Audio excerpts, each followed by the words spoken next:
horizontal back extension. So one of the first things you're gonna make sure is how far away you are from the cushion. So usually this part does not move, but the part for the feet does move. You wanna make sure that the crease of your hips slightly passes over this, because if, for example, this blocks your stomach, you won't be able to properly hinge at your hip. You'll be bending over your stomach. It's going to be very uncomfortable. So we've already set up the horizontal back extension so that it fits him really well. So Thierry, if you want to get in place, let's check it out. Okay, very good. So as you can see, he has enough clearance for his hips to be past that cushion. It's not blocking him in any way.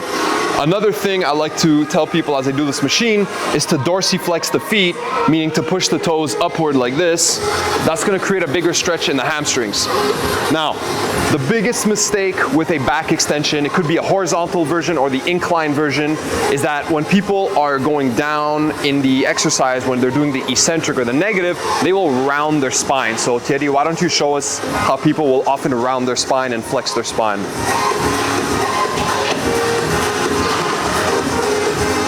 That's it. So notice that as he's moving, the main hinge here is actually at the lower back, which is why so many people end up complaining about lower back pain. Instead, what you want to do is you want to make sure that you're hinging at the hips. So he's going to keep his back neutral as possible. Nice neutral spine, so that will be an S curve. And then from there, he's going to drive tension to his hamstring and glutes. I would straighten that up a little bit more, maybe the thoracic.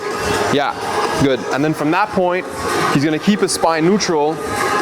And by doing it this way, he's ensuring that the tension remains in the hamstrings and in the glutes as well. So what I like to tell people is when you're coming up, I want you to think of contracting your glutes, bringing your glutes almost as if you were trying to coil a spring together from your glutes to your legs. Coil this all together.